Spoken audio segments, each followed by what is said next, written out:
How is the human body not suited for space travel? Hey guys, welcome back to another video here on High Tech 10s. As space travel becomes more and more a possibility in the coming years and decades, we need to address some issues. On us humans, more specifically on our bodies. You see, space travel is great. It opens a lot more boundaries for us as humans. Space tourism is set to become the next big industry and everyone is talking about how this is great. But the one thing that people don't talk about is how it affects the body, and this is what we're going to address in this video.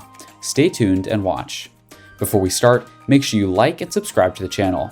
Turn on the bell for the latest notifications. With that said, let's begin. Space travel is hard on the human body. It may not seem like this when you actually travel through space, but internally your body is being pushed to its limits. Every month of spaceflight, you lose about 1.5% of bone density according to NASA. Bones don't have to support your body against gravity. The further you are away from the Earth, the weaker the gravitational force. For longer trips, say for example traveling to Mars, which takes approximately 6 months one way, that would mean losing up to 10% of your total bone density. As you can see, your bones are weaker, making you more prone to fractures. After spending half a year in space, recovery could take up to 3 to 4 years. The best way to build bone mass is to do weight-bearing exercises in which your bones support your weight, like tennis, skipping, or jogging.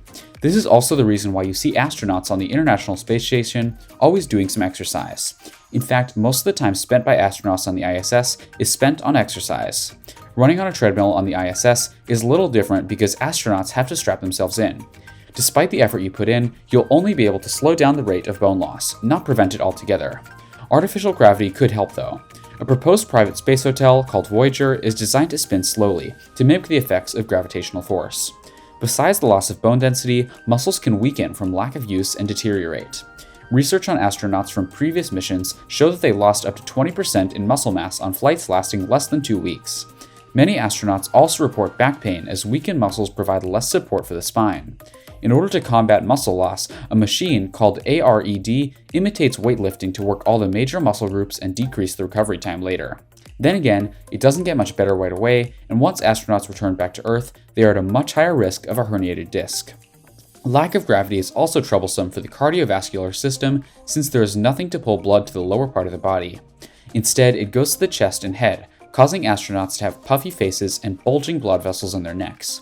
Researchers have discovered that this chronic increase in blood pressure to the head and neck can result in stiffer arteries in which a 6-month mission is going to similar to aging 10 to 20 years on Earth.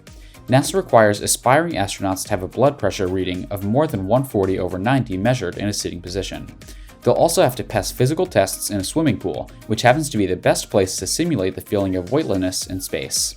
Candidates have to swim 3 laps of a 25-meter pool nonstop, which doesn't seem difficult, but then they have to repeat it wearing a blue flight suit and tennis shoes, and then tread water for 10 minutes. Being physically fit, however, won't protect against the very serious threat of radiation. On Earth, we are protected from some of the most dangerous rays and particles because of the magnetic field, but beyond Earth orbit is a teeming radiation with measured using millisievert. 1 millisievert is equivalent to 3 chest x-rays. A 6-month trip to the ISS exposes astronauts to doses ranging from 50 to 2,000 millisieverts. That would be equivalent to having 6,000 chest x-rays. This has enough radiation capability to destroy cells and damage DNA, increasing the risk of cancer and degenerative diseases. Protecting humans on the Moon or Mars involves building habitats with reliable shielding, but in transit, you're only protected by what's around you. A strategy tested by NASA's space radiation specialists involves crew members barricading themselves with stowage bags.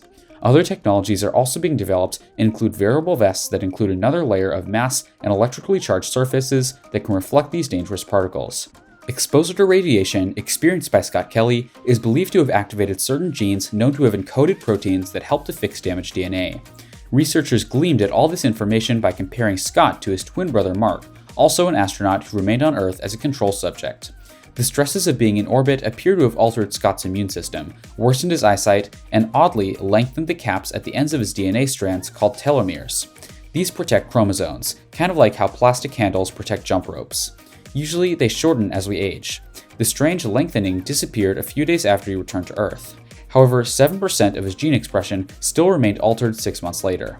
More research is now being done to study the lasting impact of space travel on our bodies. Not to mention, there are behavioral effects of being restricted to a spacecraft for a long period of time.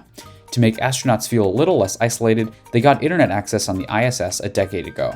Being able to go online and access websites has really helped the astronauts on the ISS cope with isolation, but a longer trip to Mars might seem much worse. That's all for today. Hope you enjoyed the video. Thanks for watching.